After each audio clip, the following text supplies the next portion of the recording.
दोस्तों आज के इस वीडियो में मैं आप लोगों को बता देना चाहता हूं कि बाइबल परमेश्वर का वो वचन है जो परमेश्वर ने अपनी आत्मा के द्वारा अपनी लोगों के ऊपर प्रकट किया और पवित्र आत्मा की भरपूरी के साथ लोगों ने इस वचन को लिखा है और ये परमेश्वर के मुख से निकला हुआ वचन है। और जब कोई व्यक्ति इसको पढ़ता है, इसको सुनता है और इसको जानता है और इस वचन पे विश्वास करता है, वो इंसान परमेश्वर को जान लेता है और परमेश्वर उस मनुष्य के जीवन को बदल देता है।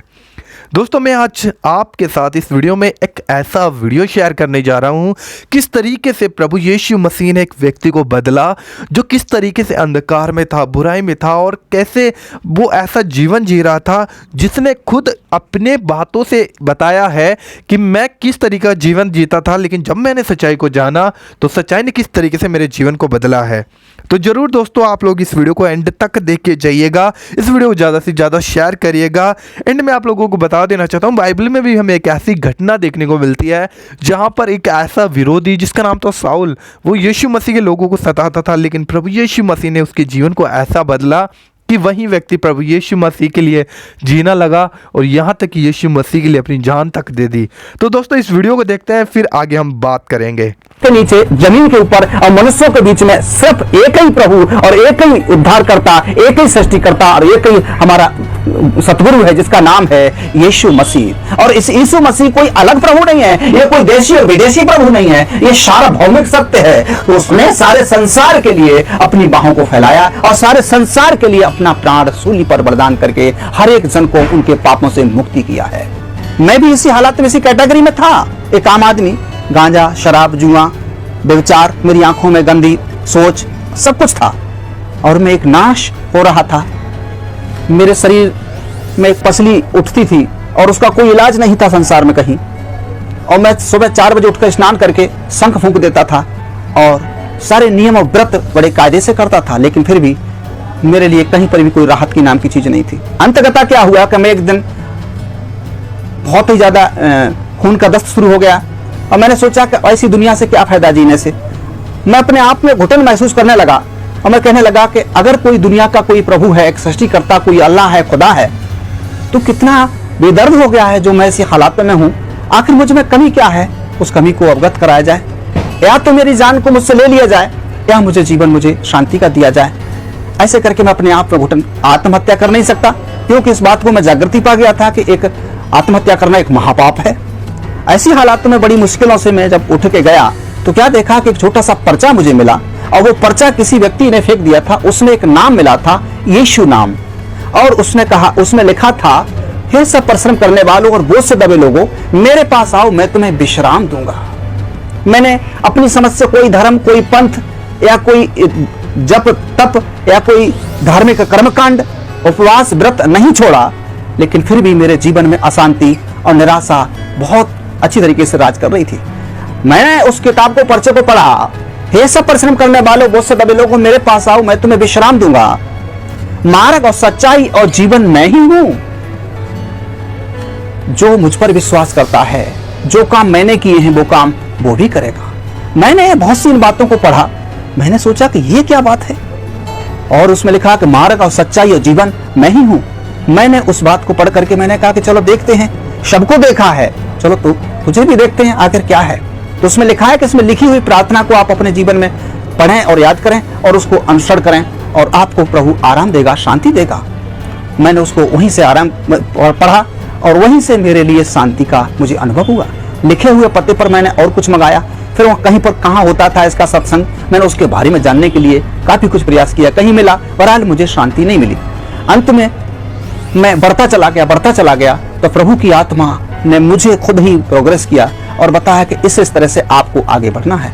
तो फिर मैंने इस तरह से प्रभु को 3 दिन का फास्टिंग उपवास व्रत रखा और रखने के बाद प्रभु ने मुझे अपने सामर्थ्य से, अपनी आत्मा से वो अलौकिक शक्ति और सामर्थ्य से भर दिया जो कि मैं कभी भी स्वप्न में भी नहीं सोचा था। तो ये चीजें देखी, वो रोग बीमारी मेरी चली गई, मेरे भव व्याधा चले गए केवल यीशु नाम से। और उसका वचन ये बताता है कि मैं अपनी शांति तुम्हें देता हूं। संसार में कोई भी व्यक्ति अपनी शांति दूसरे को नहीं दे सकता। कोई भी महापुरुष, कोई भी ऋषि मुनि, कोई भी धर्म पंथ का कोई भी सज्जन करने वाला अपनी शांति दूसरे को नहीं दे सकता। केवल उस परमात्मा ईसा मसीह ने इस शब्द को बोला, मैं अपनी शांति तुम्हें देता हूं। और उसने मुझे अपनी शांति दी। मैं अपनी उसकी शांति से आज भरपूर हूँ। आज संसार में लोगों को जन जागृति के लिए मैं ये बताना चाहता हूँ कि वो कैसे लोगों को ढूंढ रहा है। वो धर्म पंथ के लोगों को नहीं, वो काबिल लोगों को नहीं, वो ज्यादा बैरिस्टर और वकील को या कोई वैज्ञानिक को नहीं। परमात्मा के पवित्र शास्त्र में ऐसे लिखा हुआ है, वो आत्मा और सच्चाई से भजन करने वालों को वो ढूंढता है। जो आत्मा और सच्चाई से जो भजन करना चाहते हैं उस परम पिता का, उस सृष्टिकर्ता का, ऐसे लोगों को वो परमेश्वर पिता और उसका पुत्र यीशु मसीह वो खोज रहा है। आज जरूरत है आत्मा और सच्चाई से भजन करने वालों की। आज हमें किसी मंदिर में, किसी मस्जिद में, किसी गुरुद्वारे में या किसी चर्च में या किसी अन्य बड़ी किसी और तरीके से हमें इन सब चीजों को ढूंढने की, या किसी भूत या किसी बुत को बना करके उसके सामने, या कोई मूर्ति तस्वीर को रख करके उसके सामने हमें अपने दुख दर्द रखें, हम अपनी कमजोरियों को रखें, हम अपनी व्यथाओं को रखें। ये सब मनुष्य के निर्मित और मनुष्य की सोच के अनुसार है। उस परमपिता परमेश्वर के वचन में ऐसे लिखा है कि परमेश्वर आत्मा और सच्चाई से भजन करने वालों को ढूंढता है, और जो इस बात को समझ लेता है उसके जीवन में वो परमेश्वर का काम शुरू हो जाता है। और ऐसे लिखा है कि परमेश्वर के पवित्र शास्त्र में, क्या तुम नहीं जानते कि तुम परमेश्वर का मंदिर हो और परमेश्वर का आत्मा तुम में वास करता है। और ये शब्द जो पवित्र शास्त्र बाइबल में लिखा है, ये शब्द हमारे भारत के संतों ने बोला है कि ना मंदिर में, ना मस्जिद में, ना काबे कैलाश में, अरे मुझको कहां तू ढूंढे बंदे, मैं तो तेरे पास में। वो हमेशा हम में है, मुझ में है, लेकिन कभी भी हम लोग उसको ढूंढने का प्रयास नहीं करते, और करते भी हैं तो एक दूसरे के गुरु या महंत के द्वारा, एक नए नए योगा के माध्यम से, नई नई क्रियाओं के माध्यम से उसको हम अपनी ताकत से, अपनी बुद्धि से खोजने का प्रयास करते हैं। ये बिल्कुल नामुमकिन है, बिल्कुल असंवैधानिक है। ये ईश्वरीय विधान के अनुसार नहीं है। परमात्मा तो जगत के मूर्खों को बुला रहा है, जो न किसी काम के लायक है दुनिया में, लोगों ने उनको अलग कर दिया है, सारे संसार के लिए बुला रहा है। और वो कह रहा है, हे सब परिश्रम करने वाले बहुत से दबे लोगों, मेरे पास आओ, मैं तुम्हें विश्राम दूंगा। आज लोग नाश हो रहे हैं, आज लोग फांसी खा के मर रहे हैं, आज भूत व्याधा से जकड़े हुए लोग हैं, आज कैंसर से मर रहे हैं, हजारों बीमारियों से जकड़े हुए हैं, लेकिन परमेश्वर पिता की बाहें आज संसार के लिए फैली हुई हैं। वो बुला रहा है, वो कह रहा है कि मैं इसलिए आया हूं ताकि लोग नाश ना हो और जीवन पाएं, और बहुतायत से जीवन पाएं। लोगों, मैंने ये जीवन पाया है। मैं एक छोटा सा सत्संग। तो दोस्तों, देखा आपने इस वीडियो में, यह सच्चाई की ताकत, और जब हम सच्चाई को जानते हैं तो सच्चाई हमारे जीवन को बदल देती है। यीशु मसीह ने कहा, मार्ग, सत्य और जीवन मैं हूँ, बिना मेरे पिता के पास कोई नहीं जा सकता, यीशु ने कहा है।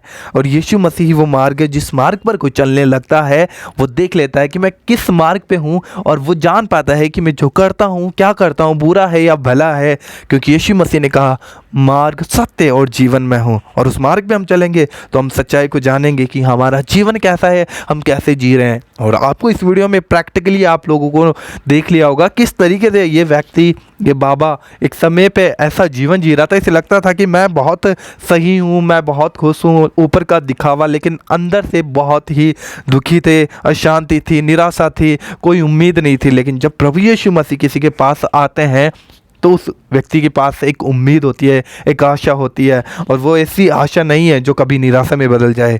वो आशा ऐसी है जिसके पास आ जाती है वो उसे जीवन देती है। और मैं आपको कहना चाहता हूँ कि आप भी उस आशा पे विश्वास करें, और वो है यीशु मसीह। इस वीडियो को जरूर शेयर करिएगा। उम्मीद करता हूँ कि आप लोगों को जरूर ये वीडियो अच्छा लगा होगा। मिल रहा है किसी और वीडियो में। प्रभु आप सभी को बहुत आशीष दे। आप सभी को जय मसीह की। God bless you.